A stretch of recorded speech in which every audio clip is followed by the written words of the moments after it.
sleeve to hold it together. You'll notice that I've got excess sleeve left over. Now remember, this is to cover a 3-metre table. So therefore we have this excess here.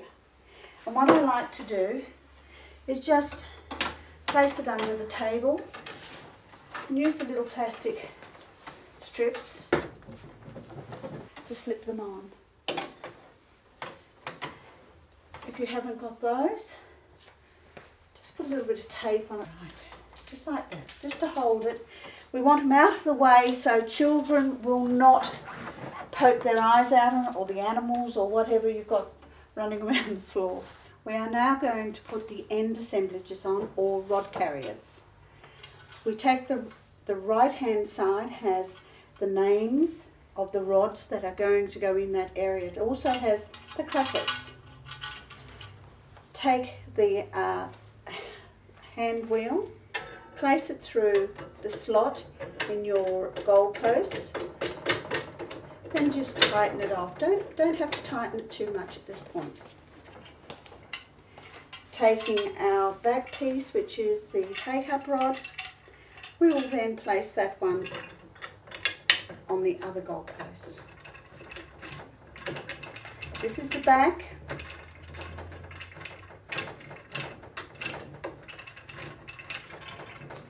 And this is the front.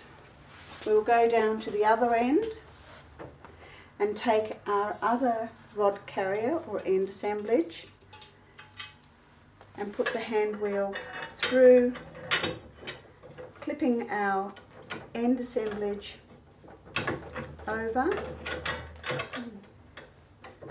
Seem to be having a problem with this one. There we go. Right. You'll notice that there is Velcro on the back side of the end assemblage. And I've placed the Velcro down the bottom. It used to be up the top, but now we've placed it down the bottom because of the way we use our clamps.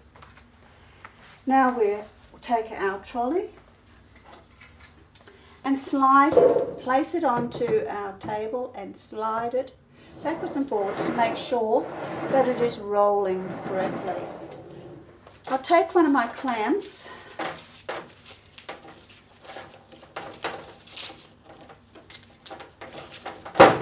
place it down here because we'll need that in preparation of putting our sewing machine on. You'll see why when we get there.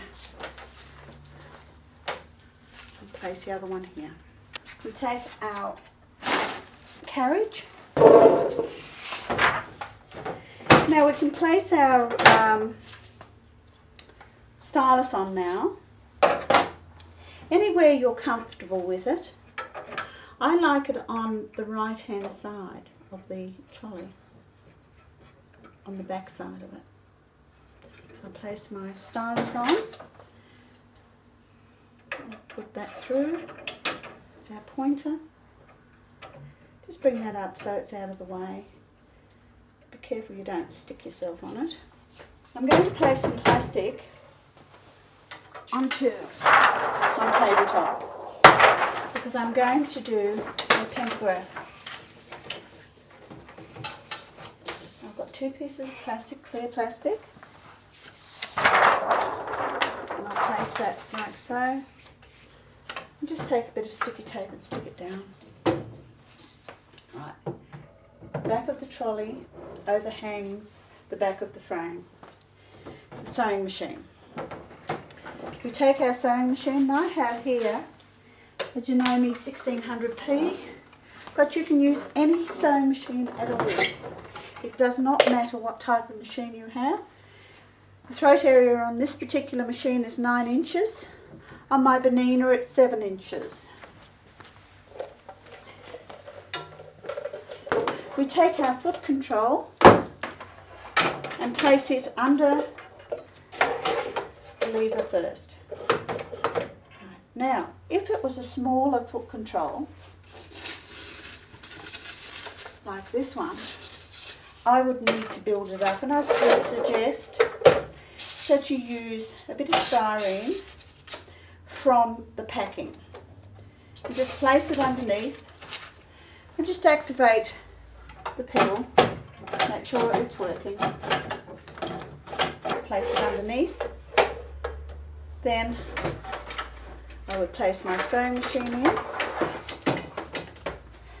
As you can see, there is no way that I could have put my sewing machine, my foot control, in the carriage once the machine is on. Just central the sewing machine and then tighten the thumb screws at the sides. With the excess cord that you have, just lay it down beside the sewing machine. It's not going to get into trouble or anything like that with it. Just place your cord, you plug into the machine, says she, all the way up. There you go, at least we know it, we can't put it in upside down. And this excess cord, we don't really want that tangling around our wheels, so we'll just lay it along the edge of the sewing machine. So when we tighten our thumb screws, we'll be able to keep it in place, like so. If you try wrapping it around anything, it's just as likely to come out, and you could do some damage to it too, so try not to put too much pressure on the cords. Just tighten it and underneath. Right. And tighten your thumb screw. So once it's under there, it shouldn't come out. Put your power lead in.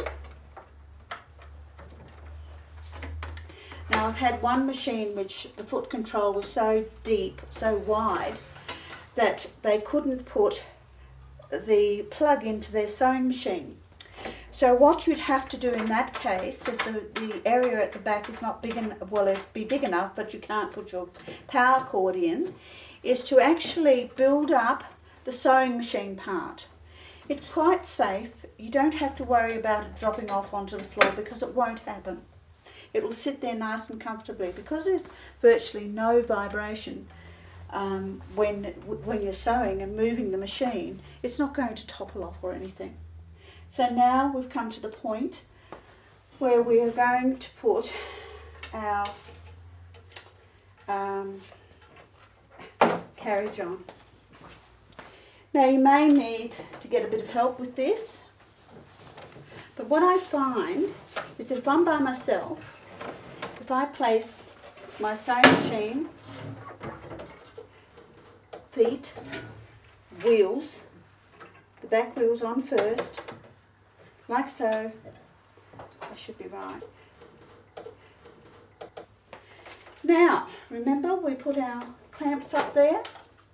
We're going to wrap our clamp around the actual foot control of the sewing machine. Now the sewing machine is safe at this point. You don't leave it there for too long. We will take our take-up rod. Remember the take-up rod had an arrow, it's got its name, etc. That always goes down to the clacker end. We undo our bolts at each end and place them down here through the hole where it says take up on that end corresponds with this end. Once we've placed this on, we've put this through the throat of the sewing machine. Our machine is now safe, but if we leave it like it is now, it could accidentally fall off. Those wheels are very, very easy flowing, and they're meant to be. Okay, I'll just take this one out and do exactly the same as I did before.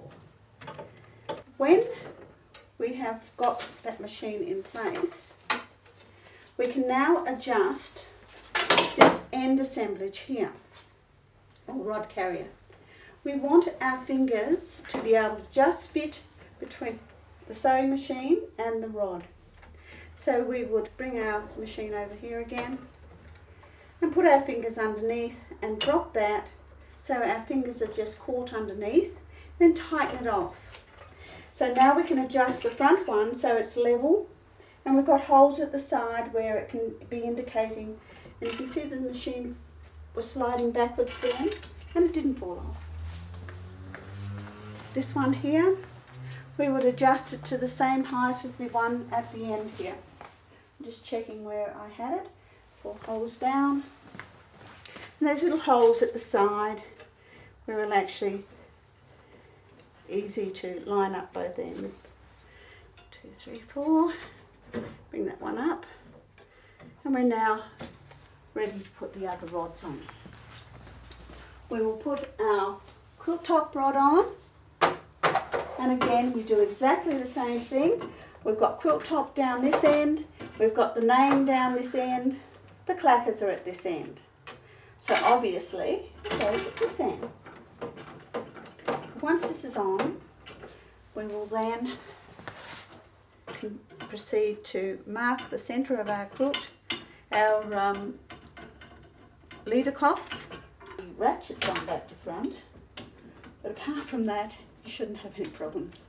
It's easy enough to turn them around.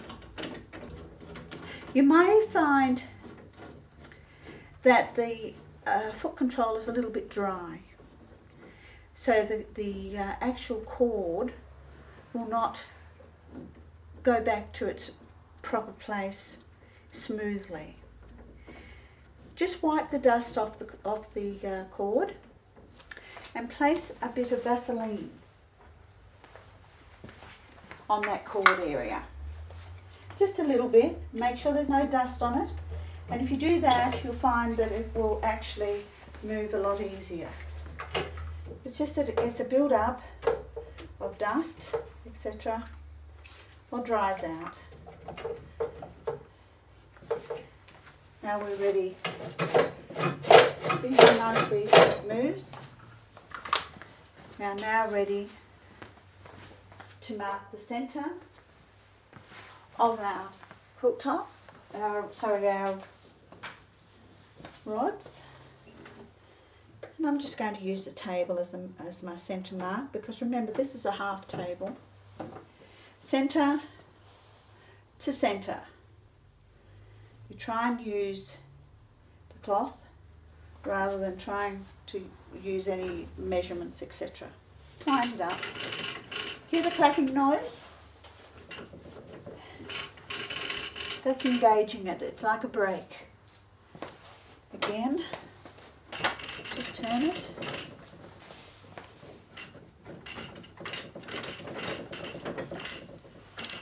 Nice and easy. No problems at all. Take your machine down again so it's out of the way. And again we can place our strap around the throat of the machine to hold it away, just in case you've got a little bit of unevenness in the floor. Okay, so now we'll go to our quilt. Put your fingers between the rod and the throat of the machine, the top part of the machine, and that'll give you enough clearance. To activate the foot control, we push down on the lever. We can hold it like so. We can hold it like that. The machine will continue to go until you let go. Our quilt top is 10 centimetres smaller than our backing, and our wadding is the same size as our backing in width. So we've top to tail our pins halfway through.